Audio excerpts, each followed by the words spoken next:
بہت بھاری ہوتی ہے۔ کوئی کہتا ہے جی کہ اتنی تعداد کے اندر آسمان سے بلائیں نازل ہوتی ہیں، مصیبتیں نازل ہوتی ہیں، تو یہ طرح طرح کے گمان کیے جاتے ہیں۔ اور میں نے آپ کے سامنے قرآن کریم کی آیت بینہ تلاوت کی کہ اللہ فرماتا ہے کہ اے ایمان والو زیادہ گمان مت کیا کرو۔ تو گویا کہ قرآن کی روشنی کے اندر بھی ہمیں زیادہ گمان نہیں کرنا چاہیے، بدگمانی سے کام نہیں لینا چاہیے کہ سفر کے مہینے کے اندر ایسا ہوتا ہے، بلائیں نازل ہوتی ہیں، مصیبتیں آتی ہیں، نیا کام نہیں شروع کرنا چاہیے، اس مہینے کے اندر شادی بیاہ نہیں کرنا چاہیے۔ یہ طرح طرح کے گمان جو ہیں یہ ہمارے اپنے ذاتی خیال ہیں، اسلام کا کوئی تعلق نہیں ہے اس کے ساتھ۔ اور میں آپ کے سامنے ایک سوال بھی رکھتا ہوں کہ اسلامی سال کے مہینے میں تو یہ ہم سوچ لیتے ہیں،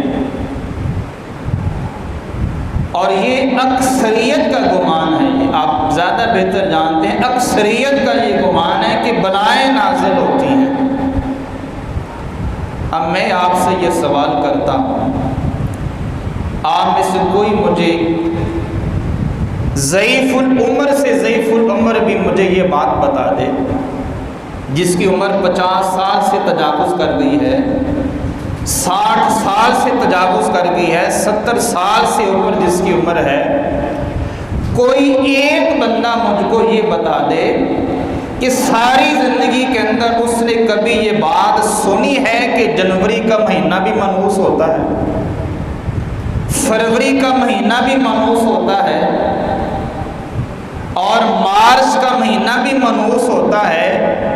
یہ جنوری سے لے کے دسمبر تک جتنے انگریزی مہینوں کے نام ہیں، کوئی ایک بندہ بتا دے کہ ساری زندگی کے اندر کبھی اس نے یہ سنا ہو یا کہا ہو یا بتایا ہو کہ بھئی انگریزی مہینوں کے اندر بھی فلاں مہینہ منحوس ہوتا ہے، فلاں انگریزی مہینے کے اندر بھی بلائیں نازل ہوتی ہیں، فلاں دیسی مہینے کے اندر بھی آسمان سے مصیبتیں اترتی ہیں۔ کیا کبھی ایسا سنا ہے آپ نے؟ زندگی میں کبھی ایسا سنا ہو؟ اگر نہیں سنا ہے تو پھر یہ اسلامی سال کے بارے میں کیوں ہے؟ انگریزی سال کے بارے میں تو نہیں ہے یہ۔ میری بات سمجھ آ رہی نا آپ کو؟ انگریزی سال کے بارے میں تو کبھی نہیں سنا کہ جنوری کا مہینہ بھی منحوس ہوتا ہے، فروری کا مہینہ بھی منحوس ہوتا ہے، یا مارچ یا اپریل یا کوئی مہینہ۔ اور جن بزرگوں کو دیسی مہینوں کے نام آتے ہیں، کوئی ایک مہینہ آپ بتا دیں دیسی مہینوں میں سے کہ جو مشہور ہو کہ بھئی اس مہینے میں بلائیں نازل ہوتی ہیں۔ تو پھر اسلام کے بارے میں کیوں ہے؟ اسلامی سال کے بارے میں کیوں پھر ایسا ہے؟ تو پتہ چلا یہ اسلام سے دوری ہے، یہ اسلام سے دوری کا نتیجہ ہے، یا ہمیں دور کرنے کی سازش کی جا رہی ہے، ہمیں متنفر کیا جا رہا ہے کہ جس اسلام کا نام تم لیتے ہو، جس کا کلمہ تم پڑھنے والے ہو، اور جس اسلام پہ تمہارا بڑا یقین ہے، اسی کے اندر جو دوسرا مہینہ ہے وہ تو ہے ہی بڑا منحوس ہے، نعوذ باللہ من ذالک۔ تو گویا کہ یہ ہمیں اسلام سے متنفر کیا جا رہا ہے، ہمیں اسلام سے ورغلایا جا رہا ہے، ہمیں اسلامی طور پر بدظن کیا جا رہا ہے۔ اگر ایسا نہیں ہے تو پھر آپ ہی بتلائیں کہ انگریزی مہینے کے بارے میں ایسا مشہور کیوں نہیں ہے؟ تو اس سے یہ بھی اندازہ لگایا جا سکتا ہے کہ ممکن ہے یہ غیر مسلموں کی سازش ہو،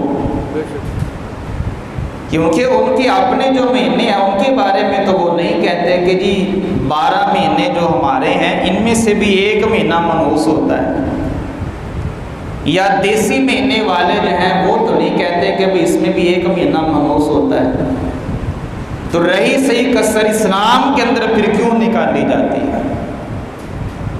تو اس لیے ایسی کوئی بات نہیں ہے، یہ ہمارے اپنے گمان ہیں، ہماری اپنی سوچ ہے، ہماری اپنی فکر ہے۔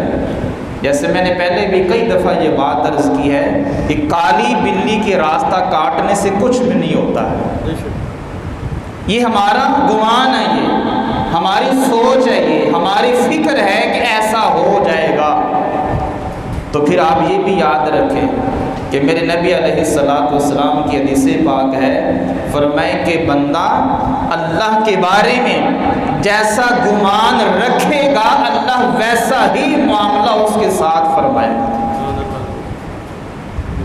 تو یہ منحوس کچھ نہیں ہوتا، بلکہ صحیح بخاری کی حدیث پاک ہے کہ میرے محبوب علیہ السلام نے اس سوچ کی جڑ کاٹ دی، فرمائے کہ لا سفرا، یہ سفر کی منحوسیت کچھ نہیں ہوتی ہے، کوئی ایسی بات نہیں ہے کہ جو سفر کے بارے میں کہی جائے کہ اس میں بلائیں نازل ہوتی ہیں۔ یہ میرے نبی علیہ السلام کی حدیث پاک ہے، لا سفرا، فرمائے کہ یہ سفر کے بارے میں جو بات ہے کہ یہ منحوس ہے، یہ بلائیں ہیں، فرمائے ایسا کچھ بھی نہیں۔ اس سے بڑی ہمیں دلیل اور کیا چاہیے؟ تو اس لیے اپنے گمان کو بدلیں، اپنی سوچ کو بدلیں۔ کام کرنا یا نہ کرنا یہ انسان کی اپنی مرضی ہے، لیکن اس کے بارے میں یہ تصور کر لینا کہ بلائیں اترتی ہیں، یہ تصور ہمارا غلط ہے۔ یہ اسلام دشمنی آپ کہہ سکتے ہیں کہ یہ اسلام دشمنی ہے، اس لیے ان باتوں سے ہمیں بچنا چاہیے، ہمیں گریز کرنا چاہیے۔